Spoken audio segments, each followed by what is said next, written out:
Heho Pop gengs.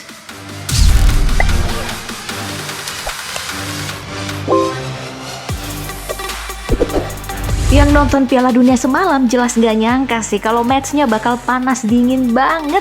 Pokoknya menegangkan. Kirain cuman bakal jadi match pasrah-pasrahan doang, ternyata malah di luar nalar ya.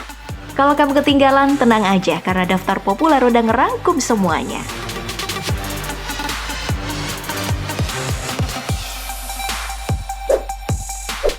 Mulai dari Korsel versus Portugal. Dua kata doang sih, dramatis banget. Pokoknya super duper ultra dramatis. Gimana enggak? Setelah mencatatkan 1 kekalahan dan 1 imbang, Korea Selatan malah ngeplot twist parah. Di laga terakhir melawan Portugal yang jadi pemuncak dan tanpa kehadiran sang pelatih karena di kartu merah saat melawan Ghana, seharusnya match ini cuma bisa pasrah.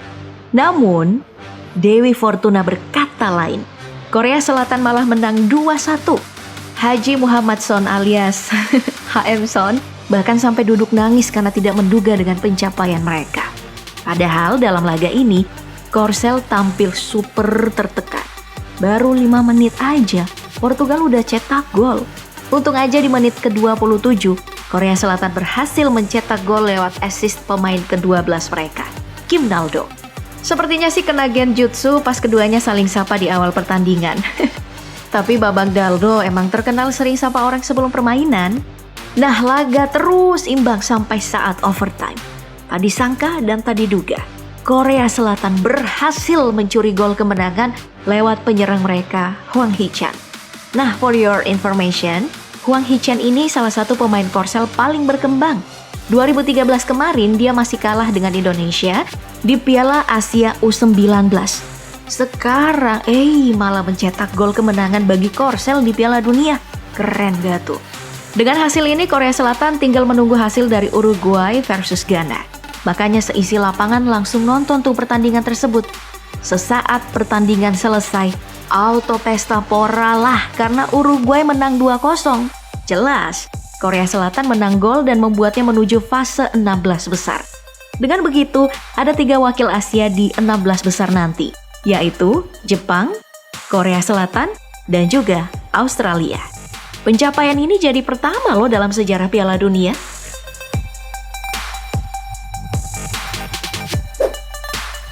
Kalau soal Ghana versus Uruguay, aku sih bingung ya gimana ngomongnya. Kasian juga iya, tapi jengkel udah jelas.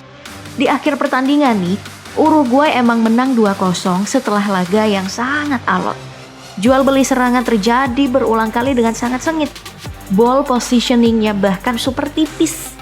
51% untuk Ghana dan 49% untuk Uruguay. Tembakan yang dilakukan juga tipis. 10 dari Ghana dan 12 dari Uruguay. Namun kualitas pemain memang beda jauh. Makanya Uruguay berhasil menang lewat 2 gol Georgian de Arrascaeta.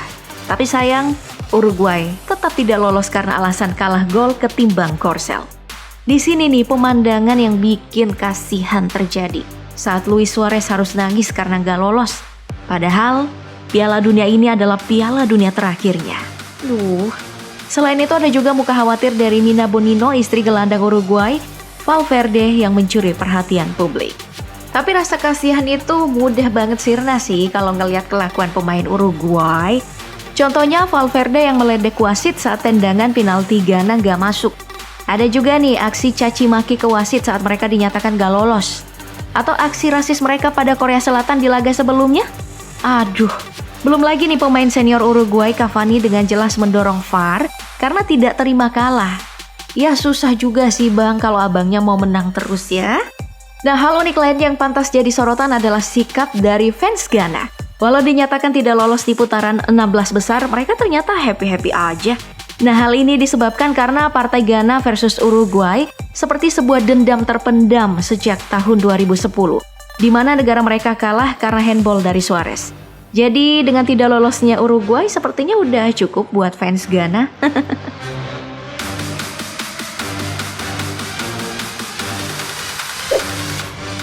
Nah, soal laga penuh dendam nih. Serbia dan Swiss juga punya kasus yang sama. Kalau kamu penggemar Piala Dunia, Mungkin kamu ingat momen pertemuan Serbia melawan Swiss di fase grup yang berakhir 2-1. Laga jadul ini berakhir sangat tegang dan penuh dengan kontroversi. 2 gol Swiss yang dihasilkan Saka dan Shaqiri di match tersebut diselebrasikan dengan gestur double eagle. Gestur ini untuk menyinggung masa lalu Serbia yang pernah melakukan penindasan pada etnis Albania. Sampai sekarang hal ini menjadi isu panas untuk kedua negara. Di pertandingan tadi malam nih, seorang fans juga memprovokasi dengan hal yang sama. Di dalam laga yang terjadi semalam, dendam ini lagi-lagi memanas. Apalagi pertandingan berlangsung sangat menyenangkan dengan aksi saling balas gol. Di babak pertama sudah tercapai 4 gol yang sangat epik dengan kedudukan imbang. Saking panasnya babak pertama ini, aksi provokasi berlangsung di kedua tim. Pelatih Serbia emosi sampai berkata kasar, dan Shaqiri yang emang bermasalah dengan Serbia jelas gatel lah buat provokasi lawan. Saat babak kedua berlangsung, tensi belum mereda. Bayangin aja nih, babak ini wasit sampai mengeluarkan 10 kartu kuning. Bahkan laga udah mau berakhir aja di 90 menit plus 7 menit. Kedua negara ini sempat mau adu jotos. Aduh, entah apa sih yang merasukimu bang? Padahal masih bisa ngejar loh itu. Ya, walaupun Serbia memiliki penguasaan bola lebih banyak sebesar 54%, hasil akhir berkata lain. Swiss menang dengan skor 3-2 lewat gol Remo Freuler. Dengan begini, Swiss mengamankan posisinya ke babak 16 besar.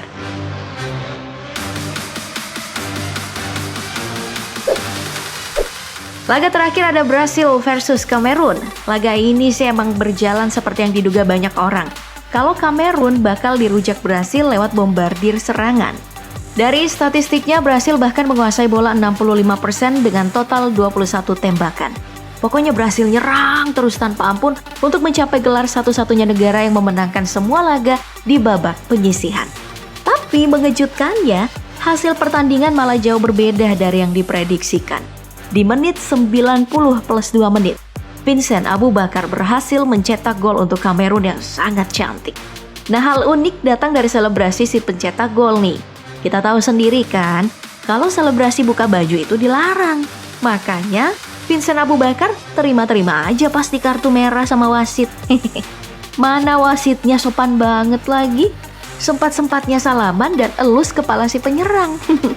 Walau laga terakhir di grup G ini dimenangkan Kamerun, sayangnya mereka tidak lolos ke putaran selanjutnya. Tapi Kamerun bisa berbangga hati loh dengan hasil semalam, karena negara ini menjadi satu-satunya negara Afrika yang berhasil mengalahkan Brasil di Piala Dunia. Tentu bukan hal yang mudah untuk dicapai. Nah, di sisi Brasil, hal yang jadi sorotan malah datang dari tribun penonton yang mendoakan kesehatan Pelé, legenda sepak bola Brasil. Ya, semoga aja kalau beliau lagi sakit bisa lekas sembuh dan lihat penerusnya bermain di Qatar. Nah, dengan selesainya pertandingan semalam, maka selesai juga tahap penyisihan grup Piala Dunia 2022.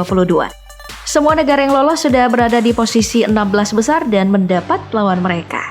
Nah, sekarang kamu dukung siapa nih di 16 besar? Shh, jangan besar-besar ya ngomongnya, mau dukung siapa?